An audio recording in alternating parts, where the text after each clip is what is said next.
Se até... Então tá.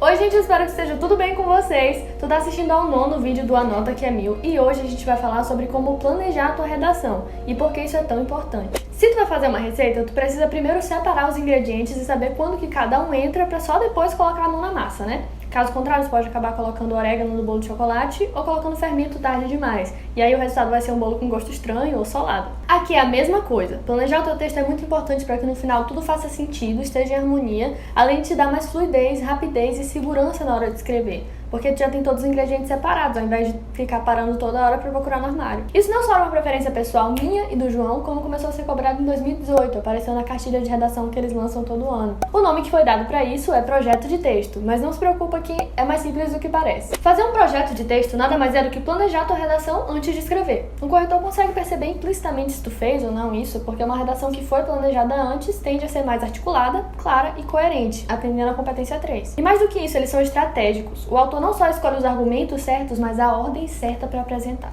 E é isso que tu tá querendo fazer. A própria cartilha de redação de 2019 te dá uma ideia de como fazer isso. Primeiro, escrever todas as ideias que tu conseguir pensar sobre aquele tema, o famoso brainstorming. Selecionar as que forem relevantes para defender o teu ponto de vista. Será que realmente tem a ver com o tema? Será que vai ajudar a convencer o leitor? Organizá-los de um jeito que faça sentido, uma estrutura coerente. E nessa hora é bom tu escolher uma ordem que ajude o leitor a acompanhar a tua linha de raciocínio. E por fim, examinar a introdução e a conclusão para ver se tem coerência entre elas. Se a cabeça e o pé fazem parte do mesmo corpo. Depois de fazer muitas redações ao longo do ensino médio, eu acabei desenvolvendo meu próprio passo a passo para a redação. Isso é natural, já que tu acaba entrando no automático. Varia um pouco de pessoa para pessoa, inclusive eu tive vários amigos que se deram muito bem na redação sem planejar antes. Mas aqui é óbvio, a gente vai ensinar a partir da nossa experiência, o que já é legal, porque tem dois processos diferentes. Daí tu pega o que tu preferir, o meu, o dele ou um pouco de cada, e tenta reproduzir, tá bom? Nesse a gente vai mostrar como a gente fazia e no próximo a gente vai fazer junto com vocês. Bora! Já tem um vídeo aqui no canal sobre o meu processo criativo. Se tu quiser dar uma olhada lá, depois de assistir esse aqui. É legal porque eu mostro em vários Enems de verdade, simulados, enfim, com as anotações super bagunçadas. Mas o vídeo não faz parte oficialmente dessa série, então já tá aqui, então vamos embora pra um remake. Enfim, para o passo a passo de novo. Primeiro de tudo, eu lia a proposta, marcando as palavras-chave, e depois os textos motivadores, marcando as informações que eu achasse importantes para a compreensão do tema ou para usar na minha argumentação. Isso já fazia parte de compreender o tema. Vocês lembram que o João já mostrou como fazer isso no vídeo número 5, né? Nesse momento, a minha cabeça já ia borbulhando com várias ideias de como argumentar sobre aquilo, alusões históricas, analogias, enfim. E aí eu já ia anotando no cantinho pra não correr o risco de esquecer. Depois eu me perguntava, por que esse problema acontece? Quais são as causas desse problema? Daí eu já listava todos que vinham à minha mente. Sem restrição ainda. Daí a próxima pergunta era, quais são as consequências sociais, ambientais, econômicas, etc. desse problema? O que é que por culpa dele acontece? E aí lá vinha uma listinha de novo. Respondendo essas perguntas, eu tentava pensar em analogias, porque, competências 2 e 3 do vídeo número 6, que se encaixassem ali e pudessem embasar a minha opinião, que foi expressa nas listas que eu acabei de fazer nos passos anteriores com vocês, hipoteticamente. Tipo, se eu acho que X causa o problema Z, é legal colocar Y, porque ele diz que X é igual a Z. Um exemplo mais prático. Se eu acho que a educação, ou no caso a falta dela, causa intolerância religiosa, eu posso colocar Immanuel Kant, que diz que o ser humano é aquilo que a educação faz dele. Sacou? Depois de tudo isso, considerando as causas que eu listei como origem do problema, o que poderia ser feito para resolver? E como qualquer outra coisa aqui, fica a teu critério decidir se já é hora de pensar nesses detalhes ou não. Nem sempre eu pensava na solução antes. Às vezes eu só pensava na hora que eu tava já escrevendo a conclusão. Mas enfim, tudo fica a teu critério, tu vai decidir na hora da prática. Tu não? Planejava tudo. Tipo, eu não recomendo isso. Eu não recomendo. O João discordou de mim, por isso eu falei pra ele aparecer e dar a opinião dele. Fala. Então, assim, eu não recomendo fazer isso porque, tipo assim, é interessante que o teu primeiro argumento seja o mais forte e, assim, além de ser argumentado mais fortemente, que a intervenção seja mais forte, porque assim, logo na tua primeira intervenção, o corretor vai conseguir enxergar todos os elementos, entendeu? Não recomendo. Ou seja, ele preferia pensar logo no que ele conseguia resolver, no que ele conseguia dar uma intervenção melhor, pra já usar esse argumento primeiro, entendeu? Botar o holofote naquilo porque era o que ele sabia escrever melhor. E depois de tudo isso, por fim, eu começava a escrever na folha de rascunho uma introdução que pincelasse todos os pontos que eu queria abordar para depois partir para a folha oficial. A partir daí as ideias começavam a fluir e eu já conseguia escrever tudo direto na folha oficial. Depois de ter feito tanto planejamento, acho que faz sentido, né? Enquanto eu escrevia, eu ainda tinha que pensar no como, só que o que já estava definido. Então isso me deixava mais tranquila, até contar o tempo, porque diminuía muito a chance de eu escrever alguma besteira só por desespero. Além desse passo a passo, às vezes eu também usava uma dica bem legal que o Rafael Cunha deu lá na minha escola uma vez. Ele dizia pra gente desenhar um mundinho, basicamente um círculo, e escrever nele tudo que o mundo era. Tecnológico, globalizado, perigoso, capitalista, enfim. O que viesse à mente sem restrição. Depois era para colocar no meio o tema da redação e sair ligando as características relacionadas a ele, para usar na argumentação.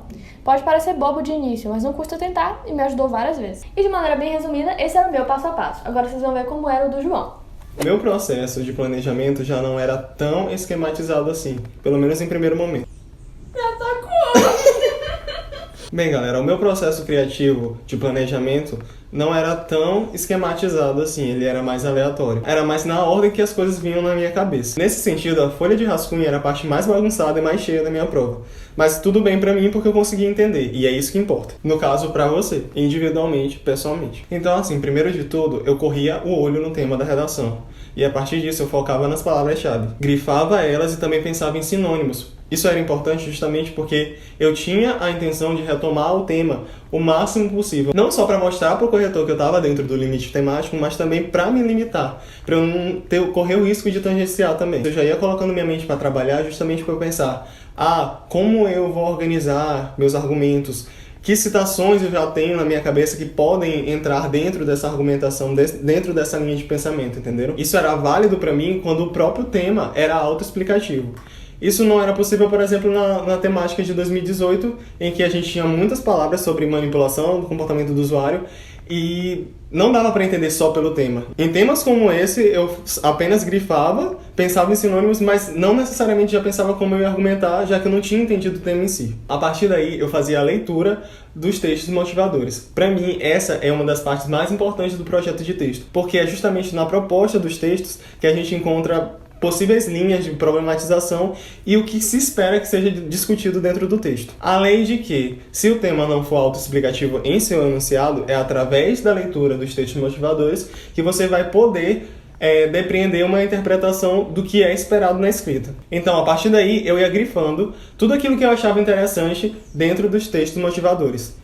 Isso diz respeito a quê? A possíveis linhas de argumentação, dados que eu poderia usar como comprovação de alguma linha argumentativa, etc. Então, basicamente, eu tirava minha linha argumentativa dos textos motivadores justamente por acreditar que nada está ali por acaso. Então, a partir dessas informações, eu ia montar tudo isso, juntar e organizar em forma de tópicos. Isso porque essa parte já era um pouco mais metódica para mim, porque eu tinha uma ideia de tudo que eu queria tratar em cada parágrafo, justamente para construir uma argumentação mais consistente. E eu vou mostrar isso para vocês. Então, na introdução, o primeiro tópico seria a contextualização. Eu ia iniciar a introdução trazendo alguma analogia de preferência histórica, não só relacionada ao tema, mas também que me pudesse, se possível, retomar na conclusão, justamente para eu trazer uma relação de que eu tinha um projeto de texto e deixar isso bem estampado na cara do corretor. E a partir dessa contextualização, eu trazia um gancho com a situação presente.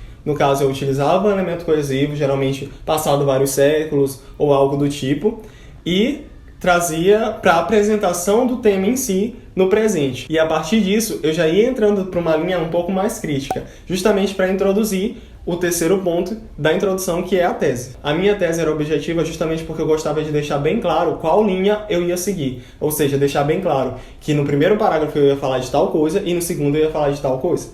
Então, assim, logo nesse processo de colocar em tópicos, eu já deixava claro, a ordem vai ser essa. Eu vou falar disso e disso. Isso na ordem dos tópicos. Próximo tópico, que seria justamente o primeiro parágrafo de desenvolvimento. Primeiramente, eu já selecionava o elemento coesivo que eu ia utilizar nesse início, justamente para trazer uma relação interparágrafos entre a introdução e esse parágrafo. Beleza, aí eu já tratava o próximo tópico, que é uma contextualização, que geralmente eu utilizava, tanto nesse como no próximo, uma citação de um autor. Nessa citação eu buscava sempre trazer algo que fosse diretamente ligado, não agora somente ao tema, mas a esse argumento que eu ia tratar. E aí o próximo tópico seria justamente isso, a ligação entre a citação e o argumento em si. E a partir disso, vinha o próximo tópico, que é a descrição do meu argumento, ou seja, a apresentação da problemática a partir da citação e a comprovação. Na comprovação, eu ia provar, seja por meio de dados, ou então descrevendo a realidade que eu estou falando, que aquele meu argumento era existente, que fazia sentido, que era consistente. Então, assim, nesse processo já de construção dos tópicos, eu já deixava claro, eu vou contextualizar com tal coisa, eu vou fazer o link de tal maneira e eu vou comprovar de tal maneira também. No próximo tópico e último desse parágrafo, eu ia tratar da crítica e do fechamento do meu argumento. A crítica é justamente onde eu queria que o meu corretor pudesse enxergar perfeitamente o meu ponto de vista, ou seja, o que eu tinha a dizer a respeito daquele argumento, a respeito daquela situação. E o fechamento era basicamente uma retomada do que eu tinha falado na argumentação, do tipo, se tal coisa não for feita, ou se esse problema permanecer, a gente vai continuar vivendo essa situação, ou algo do tipo. Ou podia ser um fechamento um pouco mais neutro, mas eu gostava sempre de deixar claro o meu traço de autoria, pelo menos na crítica. E todos esses pontos eu já gostava de deixar bem explícito na organização dos tópicos, nem que fosse por meio de palavras-chave. E a formação de tópicos do segundo parágrafo seguia essa mesma lógica. O que mudava era o início, com a questão do elemento coesivo interparágrafos, que já tinha outro sentido, e também eu buscava ver quais elementos coesivos eu já tinha usado no primeiro, para poder diversificar. Geralmente eu fazia isso no planejamento, riscando os que eu já tinha utilizado. E a conclusão eu dividia em uma retomada que eu tentava fazer, nem sempre eu fazia, mas eu buscava tentar fazer. E a partir disso eu fazia a primeira intervenção, que era justamente do argumento mais forte, que eu tinha escolhido anteriormente já pela ordem do texto. E aí eu trazia todos os elementos necessários para que eu fosse avaliado com 200 pontos. Mas eu também fazia a segunda intervenção. Na segunda intervenção eu não me preocupava tanto em ter todos os elementos. Afinal, basta que apenas uma seja completa. Mas, se coubesse, eu botava porque eu achava que tinha uma certa lógica nisso. E por fim, o último tópico da conclusão era o fechamento. Nele, eu buscava fazer aquela retomada da contextualização que eu falei lá na introdução, justamente para fixar mais essa ideia de que eu tinha feito um projeto de texto. Além disso, eu buscava fazer também uma perspectiva para o futuro. Não necessariamente eu já escrevia isso no projeto de texto, porque é uma coisa mais fácil de se pensar ao longo do texto. Então, basicamente, eu preenchia todo esse esqueleto, esse já era um pouco mais organizado, antes de começar a escrever o meu texto. A ordem do que eu pensava não necessariamente era assim. Às vezes eu pensava já numa intervenção sem nem mesmo ter pensado na contextualização da introdução, e estava tudo bem. A minha preocupação era em ter esse esqueleto preenchido antes de começar a escrever. Então, acontecia muito de eu ter mais de uma opção para cada elemento desse esqueleto. E era justamente a partir do momento que eu tinha ele todo montado que eu ia analisar o que ficava melhor colocar e o que ficava melhor tirar. Justamente tendo uma análise de mais de unidade do texto, do que combinava mais com cada parte. Então, assim, apesar do meu pensamento não ser tão organizado inicialmente, para mim era muito importante ter esse esqueleto. Justamente porque na hora que eu fosse passar limpo a minha redação, escrever a minha redação, minha preocupação não estaria em outra coisa, não estaria em escolher melhores argumentos, melhores analogias, porque eu já tinha feito isso antes. Minha preocupação basicamente estaria em escrever e escrever corretamente. É melhor dividir etapas do que se confundir na hora de fazer uma pensando em outra. Eu sei demais. Então, hoje a gente viu que um texto planejado tende a ser mais articulado, claro e coerente, e a banca vai avaliar isso. Que fazer um projeto de texto também te dá mais rapidez, segurança e fluidez na hora de escrever. E ainda viu formas diferentes de fazer isso. No próximo vídeo a gente vai entrar na parte mais prática, pegar tudo que a gente já viu até aqui e escrever 2 redações diferentes sobre o mesmo tema, parte por parte, com vocês. Começando pelo planejamento. Então não perde, porque agora que a gente vai aplicar, não adianta tu saber a teoria se não praticar, beleza? Beijo, tchau!